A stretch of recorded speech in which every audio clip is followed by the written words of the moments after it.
Bienvenue dans l'émission Éco-Jeunes sur New World Economy.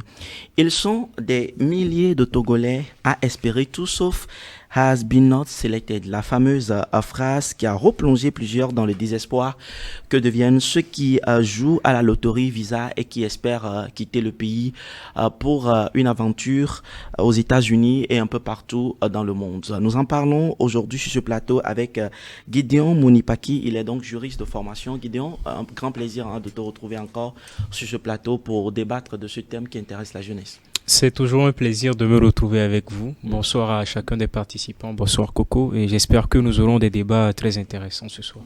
Il s'appelle également Mess Assogbagé, entrepreneur digital. Mess, ça fait un grand plaisir. Hein.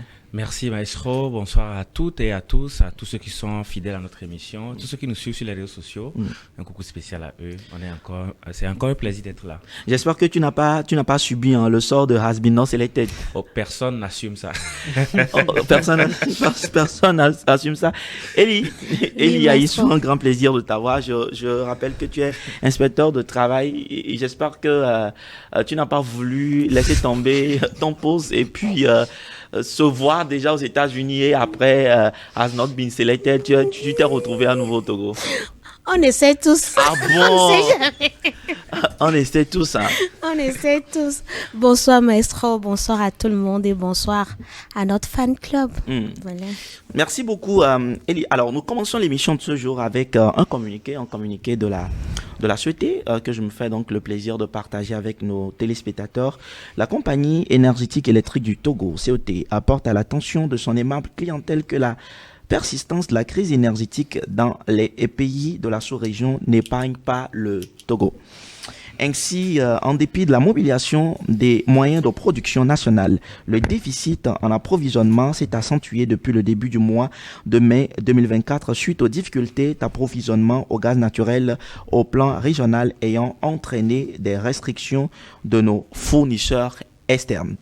Dans ce contexte, la société est amenée à mettre en œuvre un plan de rationnement de la fourniture d'électricité qui sera régulièrement actualisé et mis à la disposition de la population. La société travaille activement à la régulation de la situation dans les meilleurs délais et recommande que les appareils soient débranchés lorsqu'une coupure intervient et ne soit remis en service qu'après le retour de l'électricité. La direction générale présente ses excuses à ses abonnés pour le désagrément et les remercie pour leur bonne compréhension. Alors Gideon, ça c'est le communiqué de la société et je pense que ce communiqué est très important pour nos concitoyens qui nous suivent dans cette émission. Et nous tous, nous vivons de près tout ce qui se passe. Il y a de cela quelques semaines. Entre-temps, on l'a subi, mais c'est revenu et ça devient récurrent. Ou ces 2-3 semaines-là, il y a eu une coupure comment on dit ça? Intempestive. Et plusieurs se plaignent. Apparemment, ça a aussi un effet sur l'économie de notre pays. Quelle est donc ton analyse sur le sujet? Déjà, c'est très bien que nous abordions ce thème. Cela pourra vraiment aider les populations à comprendre beaucoup de choses autour de ces coupures d'électricité. Alors déjà, il faut parler du fait que les difficultés en approvisionnement d'énergie, ce n'est pas une particularité du Togo. Okay. Dans le communiqué de la CET, ils ont expliqué le fait qu'ils avaient des difficultés d'approvisionnement en matières premières. Déjà, il faut dire que la production d'électricité se fait principalement sous 3 formats. Nous avons la production thermique, la production hydroélectrique et pour terminer la production avec les énergies renouvelables que nous avons aujourd'hui. Et donc fondamentalement, l'Afrique ou la plus grande partie des pays du monde ont adopté les 2 premières options, la production thermique et puis la production hydroélectrique. Maintenant, ce qui se passe, c'est que la production thermique nécessite la combustion de matières premières fossiles.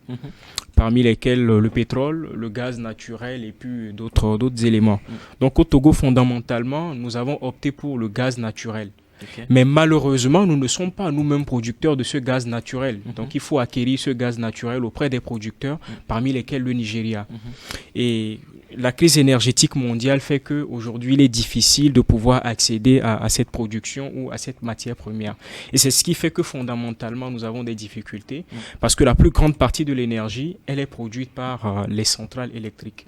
Et il faut dire que nous avons aujourd'hui jusqu'à 3 ou 4 centrales électriques thermique dans notre pays. La CET elle-même, elle a sa centrale, mais il y a aussi des opérateurs privés parmi lesquels Contour Global, EPUC et Kili Efficient Power qui produisent de l'électricité qui revendent à la CET. Donc fondamentalement, il faut retenir que le problème, ce n'est pas que la CET, mais c'est les difficultés liées à la crise énergétique internationale qui créent une difficulté d'approvisionnement. Et aussi, c'est le moment de parler du fait que nos centrales hydroélectriques au Togo n'ont pas la capacité suffisante pour alimenter la grande population, sinon elles auraient pu prendre le relais, ce qui fait qu'on est obligé de se retourner vers les opérateurs privés pour soutenir la production. Super. Alors, le souci que nous avons, c'est que quand un élève, par exemple en classe de terminale, travaille, a fait des recherches, il est en train de tout faire pour pouvoir décrocher son bac, par exemple. Et quand il arrivait que ce jeune ne décroche pas son bac, mais, la plupart du temps, la société, y compris les parents, ne sont pas tolérants vis-à-vis des efforts qu'il a fournis. Tout ce qu'on veut, c'est que tu aies ton bac. Et est-ce que tu comprends aujourd'hui la colère de la population des Togolais quand tu vois sur les réseaux sociaux beaucoup de jeunes qui utilisent le courant pour pouvoir travailler, des gens, les voix s'élèvent en dénonçant cette situation que nous vivons. Et il faut dire que les Togolais sont en colère. Est-ce que tu comprends la colère des Togolais? Bien sûr, c'est compréhensible parce que je remercie Gideon qui nous a fait carrément une très belle explication sur la production de l'énergie électrique. Et aujourd'hui, nous allons, on est d'accord que l'électricité n'est plus une option. C'est carrément un outil de vie. C'est-à-dire sans électricité, l'électricité est utilisée pour s'éclairer, pour la connexion Internet dans les hôpitaux, en entrepreneuriat, partout. Nous sommes obligés d'utiliser l'énergie électrique pour faire tourner nos machines et nos ordinateurs et tous les éléments que nous avons. Donc ça fait que lorsque cette énergie-là est bloquée, c'est plus de 80% des activités qui sont bloquées. Donc, c'est normal parce que un citoyen, en fait, lorsqu'il est dans un pays, il s'attend à ce que son pays le protège. C'est la première chose. C'est-à-dire, on s'attend à ce que les gouvernants, la politique lui accordent certaines bases qui sont l'éducation, l'électricité, la santé, les petites choses, en fait. Mais quand il y a un de ces domaines qui est en crise, le citoyen se voit touché directement. Et quand les moyens de subsistance, quand je parle des commerces, par exemple, les commerces de produits congelés, les entrepreneurs de jus, nous, les entrepreneurs digital, quand il y a coupure, il y a interruption d'activité. Ce qui fait que la personne est touchée dans son dernier retranchement. Je prends un exemple très simple, je n'irai pas loin. Moi, j'ai dû annuler tellement d'activités parce que les coupures se font en journée. Les coupures se font de 7 heures pratiquement à 15h ou 16h. Ça fait que tu ne pourras plus rien faire. J'ai dû annuler tout ce que je faisais avant en matinée. J'ai dû les annuler tout simplement, pas les reporter, mais les annuler. On voit les entrepreneurs dans plusieurs domaines qui sont touchés directement. Et ça, ce n'est pas quelque chose qu'on voit ailleurs, mais quelque chose qui se passe dans nos maisons et qui nous touche jusqu'à chez nous. Ça fait que les revenus sont réduits. Et ce qui est encore pire, c'est que à la fin du mois, la facture est encore corsée. Plus que quand... C'est ce qui est inquiétant, voilà. c'est ce qui énerve, on peut le dire ainsi. En fait, parce que moi, chez moi, par exemple, à la fin du mois, à la fin de ce mois, la facture qui est venue, c'est le double de ce qu'on avait avant ces coupures-là. Alors que, ah bon? Oui, alors qu'on a l'électricité maintenant à moitié, c'est-à-dire on n'utilise plus le temps en plein courant comme avant. C'est-à-dire aujourd'hui, c'est pratiquement à moitié temps. C'est ça qui révolte en fait. Et on comprend très bien. Je crois même que nos gouvernants comprennent la colère du... Exactive. Oui, voilà.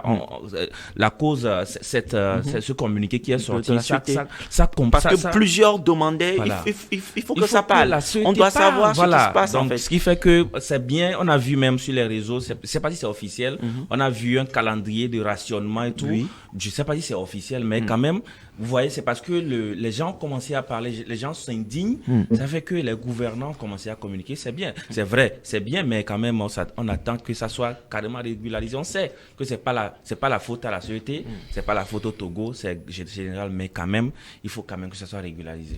Il faut quand même que ça soit régularisé. Alors, Eli, ce qui m'a fait sourire, surtout quand je fais un tour sur les réseaux sociaux, c'est que les jeunes surtout, ils sont allés sortir l'adresse du chef de l'État il y a de cela 1 an, où il rassurait. En réalité, il exprimait son vœu, où il disait simplement que dans notre pays, le Togo, tout son vœu, c'est que chaque Togolais puisse avoir le minimum, c'est-à-dire que l'eau, l'électricité, la santé, que l'accès à ses besoins primaires soit véritablement à la portée de tous les Togolais. Et on s'en rend compte que ça demeure un rêve. Hein. Ouais. Ça demande un rêve et nous devons travailler à ce que ça puisse vraiment se réaliser. Alors, Eli, comme Mens vient de le dire, la situation n'empêche pas la société de laisser des factures, hein,